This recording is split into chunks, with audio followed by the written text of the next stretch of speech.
नमस्कार। आनंद मार्ग में जो विवाह पद्धति है उसको कहा जाता है विप्लवी विवाह, अर्थात रेवोल्यूशनरी मैरिज। तो विप्लवी विवाह है क्या,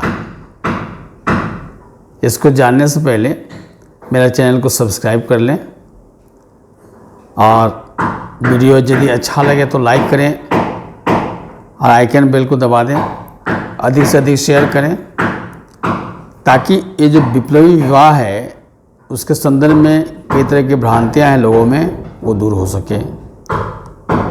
कई लोग आनंद मार्ग के विवाह को अंतर्जातीय विवाह कहते हैं, कई लोग क्रांतिकारी विवाह करते हैं, पर आनंद मार्ग का जो विवाह है न तो क्रांतिकारी विवाह है न ही अंतर्जातीय विवाह है, यह है विप्लवी विवाह। विप्लवी विवाह क्यों है? विप्लव के संदर्भ में कहा गया है कि तीव्र शक्ति संपातेन गतिवर्धनम विप्लव, अर्थात कोई ऐसी व्यवस्था है जिस व्यवस्था को पर तीव्र शक्ति मतलब विशेष शक्ति की प्रहार करके विशेष शक्ति से उसमें आमूलचूल परिवर्तन कर दिया जाए, तो इस तरह के परिवर्तन को विप्लव कहा जाता है। तो एक्चुअली अभी जो समाज में जो वैवाहिक सिस्टम है उसमें कई तरह की कुरीतियाँ, कई तरह की बुराइयाँ घुस गई हैं, जिसके कारण आज समाज में खास करके लड़कियों के माता पिता बहुत तबाह हैं, बहुत परेशान हैं। तो कौन कौन सी कुरीतियाँ घुस गई हैं और उसको आनंद मार्ग ने कैसे दूर किया है, उसको मैं संक्षेप में पॉइंट बाय पॉइंट बात करूँगा। पहला क्या है कि आनंद मार्ग में जो विवाह पद्धति है, आनंद मार्ग के जो प्रवर्तक हैं श्री आनंद मूर्ति जी ने एक ही झटके में पुरोहितवाद को दूर कर दिया। आनंद मार्ग में सिस्टम है कि विवाह कार्यक्रम को कोई भी आचार्य संपन्न करा सकते हैं, अगर आचार्य नहीं है तो उस वक्त उपस्थित वहाँ पर जो लोग हैं उनमें से जो वरिष्ठ मार्गी हों वो संपन्न करा सकते हैं, अर्थात पुरोहितवाद को सिरे से खारिज कर दिया। दूसरी बात क्या है कि ये जो अभी विवाह में जो दान दक्षिणा है, सुमंगली पढ़ने के लिए अलग दक्षिणा चाहिए और वैवाहिक जो अनुष्ठान है करने के लिए उधर अलग दक्षिणा चाहिए, इसके अलावा और चाहिए। तो हर जगह जहाँ जहाँ भी कर्मकांड करना है वहाँ पर सबसे पहले चढ़ावा चाहिए पैसे का। श्री आनंद मूर्ति जी ने इस सिस्टम को बिल्कुल ही खत्म कर दिया। वैवाहिक कार्यक्रम संपन्न कराने के एवज में एक पैसे पुरोहित को नहीं लेना है और न देना है। विवाहिक कार्यक्रम संपन्न कराना बिल्कुल निःशुल्क होगा। और कर्मकांड, श्री आनंद मूर्ति जी ने कर्मकांड में जो तरह तरह की अनुष्ठान हैं बेवजह के परेशान करने, जैसे हिंदू पति के विवाह में होता है द्वार पूजा हो गया, गोबर गणेश के पूजा, तो घृत ढहरी, तो बांस पूजा, तो मंडप पूजा। आप देखेंगे कि जितने भी पूजा हैं उनमें और कुछ नहीं, पंडित जी का जो है ना पॉकेट गरम होता है। पंडित जी के पॉकेट गरम करने के लिए सारी पूजा है। श्री आनंद मूर्ति जी ने ये सारे कर्मकांड को खत्म करके जितने भी वेद शास्त्र हैं उसमें जितने भी मंत्र हैं उनमें से एक मंत्र को उन्होंने निकाला, निचोड़, ओम मधुवतारिताय ते मधु खरंतु सिंधव। तो ये जो मंत्र है बस इसी के साथ आपका संपन्न हो जाता है। अब है नेक्स्ट है, अभी विवाह में आप देखते होंगे कि बहुत सारे अश्लील गीत, संगीत, नाच गाना चलता है। श्री श्री आनंद मूर्ति जी ने अश्लील गीत संगीत नाच गाना को बिल्कुल प्रतिबंधित किया है, सिरे से खारिज कर दिया है। हाँ, जो उस क्षेत्र के ट्रेडिशनल कार्यक्रम हैं, गीत हैं, नृत्य हैं, या मान लें कि उपटन लगाना, मेहंदी कार्यक्रम, हल्दी, मतलब जिससे इस जो इष्ट और आदर्श है उसको नुकसान नहीं पहुँचे, उसका उल्लंघन नहीं हो, वो कर सकते हैं। नेक्स्ट है जो अभी सबसे खतरनाक स्थिति में है, वो है तिलक और दहेज। हम जानते हैं कि तिलक दहेज के कारण हजारों लड़कियां या तो कुंवारी रह जा रही हैं, या आत्महत्या करने के लिए मजबूर हैं, या किसी तरह से शादी विवाह हो भी गया तो वो घुट घुट करके अपना समय बिता रहे हैं। इतना ही नहीं, जो लड़कियों के माता पिता हैं, वो अगर उनका घर में 2-4 लड़कियां हो गई तो जिंदगी भर की सारी एनर्जी, सारा कमाई उनकी विवाह करने में ख़त्म हो जाता है, कंगाल हो जाते हैं। इसके बावजूद भी लड़के वालों का मन पूरा नहीं होता है, पेट नहीं भरता है। तो श्री श्री आनंद मूर्ति जी ने सख्ती से कहा, आदेश दिया अपने अनुयायियों को कि न कोई तिलक लेगा और न कोई तिलक देगा। अर्थात विवाह के पहले या विवाह के समय किसी तरह का मांग दोनों तरफ से नहीं होगा। यथाशक्ति तथा भक्ति, मैंने जिनके पास जितना सामर्थ्य है उसी के अनुसार वैवाहिक कार्यक्रम को में सजावट है या खाने पीने का जो भी खर्च है उसके अनुसार वो व्यवस्था करेंगे यथासंभव।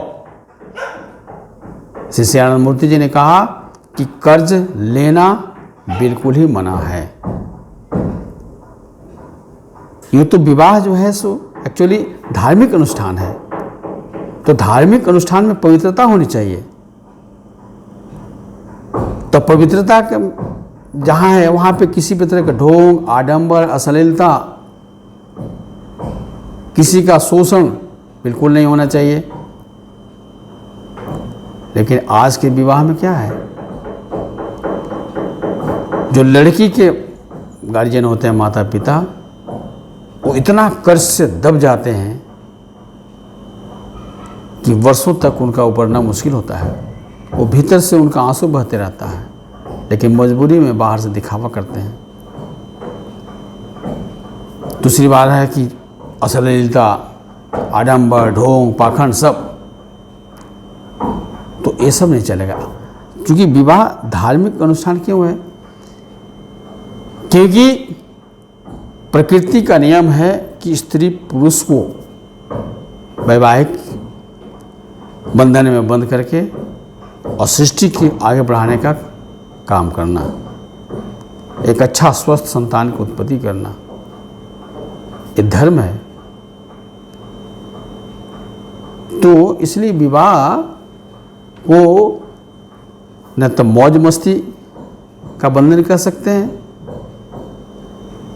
और नहीं मजबूरी, और नहीं बेकार का। ये एक्चुअली धार्मिक अनुष्ठान है। आनंद मार्ग में एक और जो बड़ी बात है वो है कि जात पात, ऊंच नीच का भेदभाव बिल्कुल ख़त्म, गरीब अमीर का भेदभाव, देश विदेश का भेदभाव ख़त्म। लेकिन लड़का लड़के का निर्णय अंतिम होगा, ये बहुत बड़ी बात है। हालांकि अभी समाज में धीरे धीरे परिवर्तन आ रहा है, तो धीरे धीरे जो परिवर्तन आता है वो क्रांति कहलाता है। पर आनंद मार्ग ने क्या किया, बिल्कुल सडनली झटके से ख़त्म करके बिल्कुल परिवर्तन लिया, इसलिए ये विप्लव कहलाता है, विप्लव युगान। और एक चीज़ और उन्होंने कहा कि विवाह में जो है देश विदेश जात पात बिल्कुल नहीं देखना है, किंतु लड़के लड़कियों का गुण अवगुण पर ख्याल रखना है। मान लो कोई लड़की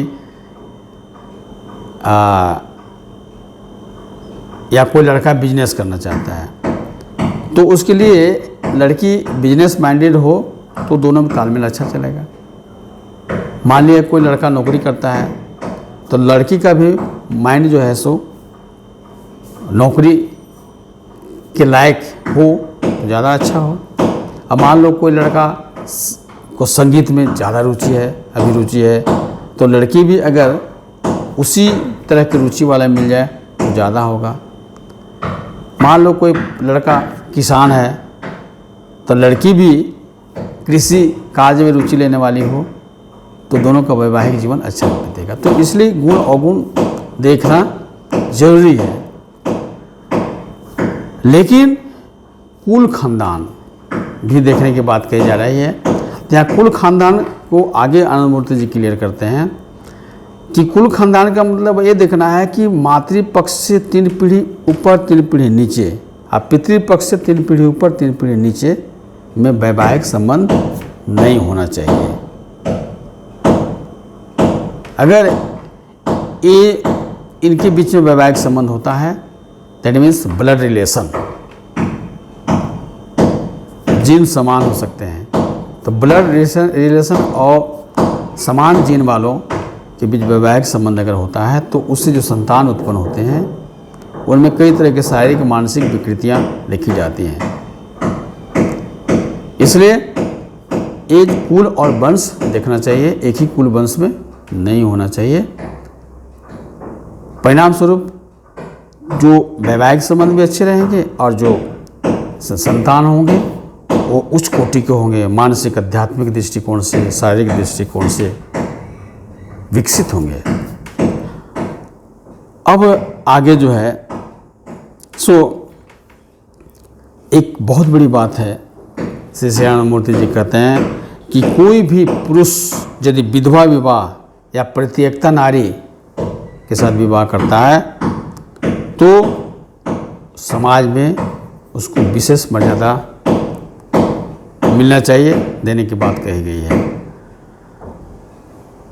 अगर कोई नारी किसी कारणवश घृणित कार्य में लिप्त है, मान लो जैसे कि वेश्यावृत्ति में है, अगर वह नारी सम्मानजनक जीवन जीना चाहती है और वैसे नारी के साथ कोई पुरुष अगर विवाह करता है, विवाह करके उसका अपने पुरुषता का परिचय देता है तो समाज में उसको सम्मान और उचित हक मिलना आवश्यक है। निराश्रिता नारी, हाँ कई नारी है ना जिसका कोई आश्रय नहीं है, तो वैसी नारी को अगर कोई पुरुष विवाह करके आश्रय देता है तो वह भी जो है सो विशेष सम्मान के